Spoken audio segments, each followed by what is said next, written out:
Good morning students, most welcome on this YouTube channel.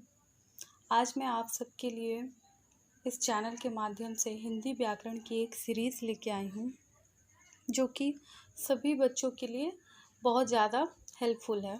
चाहे वो बच्चे किसी भी स्टेट गवर्नमेंट एग्ज़ाम की तैयारी कर रहे हो जिसमें हिंदी इंक्लूड हो, या फिर बच्चे जो 6 to 10th में पढ़ते हों, या फिर किसी भी क्लास के बच्चे जिनको हिंदी व्याकरण में दिक्कतें होती हैं, उन्हीं के लिए इस चैनल को मैंने बनाया है ताकि मैं आप लोगों की हेल्प कर सकूं। तो आइए आज हम सबसे पहले पढ़ेंगे व्याकरण के बारे में। तो व्याकरण को पढ़ने से पहले हम ये समझते हैं कि हमें व्याकरण पढ़ने की ज़रूरत क्यों पड़ती है। तो मैं आप सबको बता दूं कि व्याकरण की ज़रूरत हमें इसलिए पड़ती है क्योंकि इसी के द्वारा हम किसी भी भाषा को शुद्ध रूप से बोल सकते हैं, लिख सकते हैं या फिर समझ सकते हैं। कहने का अर्थ ये है कि व्याकरण जो है वो एक ऐसी कला है या फिर एक ऐसा माध्यम है जिसके द्वारा हम किसी भी भाषा को सही ढंग से लिखने, बोलने एवं समझने में सक्षम हो पाते हैं। तो जब हम व्याकरण को पढ़ेंगे किसी भी भाषा को सीखने के लिए, तो हम उसे कितने भागों में पढ़ सकते हैं उसके बारे में हम लोग आज जानेंगे। सबसे पहले व्याकरण की परिभाषा को एक बार हम देख लेते हैं कि व्याकरण वह विद्या या शास्त्र है जिसके माध्यम से हम किसी भी भाषा को शुद्ध रूप में बोलते, लिखते एवं समझते हैं। तो आइए उसके अंग के बारे में यानी कि उसके पार्ट्स के बारे में पढ़ते हैं कि हम कितने भागों में बांटकर इसको पढ़ सकते हैं। तो हम इसे मुख्यतः 4 भागों में बांटकर पढ़ सकते हैं, जिसमें पहला है वर्ण, दूसरा है शब्द, तीसरा पद तथा चौथा है वाक्य।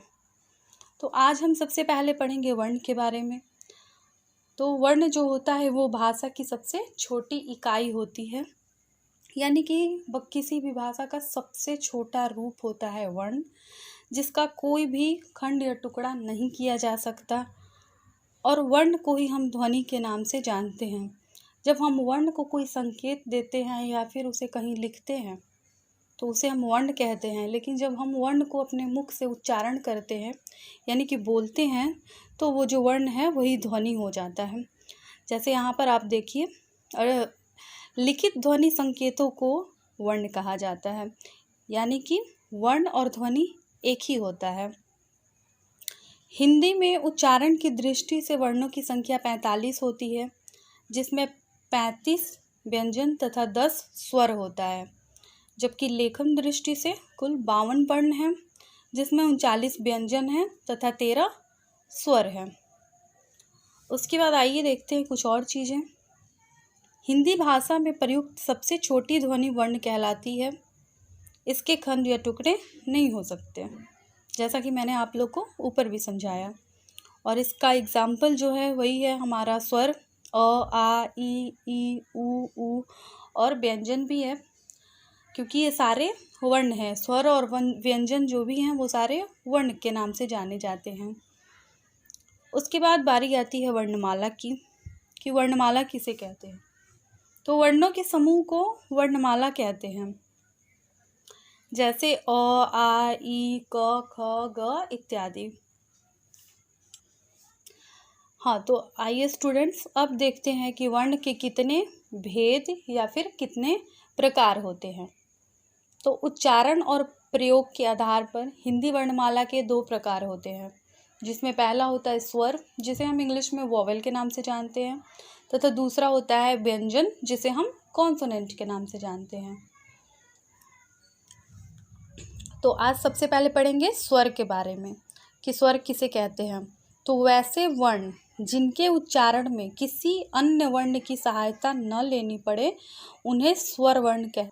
जैसे अ, आ, ई, ऐसे ही ये संख्या में 11 हैं तथा इनका जो उच्चारण स्थान है वो है कंठ और तालु। ठीक है, तो आज के लिए बस इतना ही।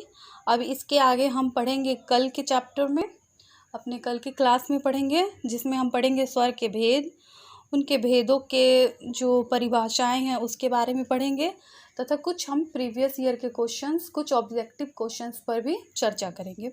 तब अगर आपको मेरा ये चैनल, मेरा पढ़ाने का तरीका आप लोग को पसंद आता है तो आप प्लीज़ मेरे चैनल को सब्सक्राइब करें, लाइक करें एंड शेयर करें। Thanks for watching. Thank you so much.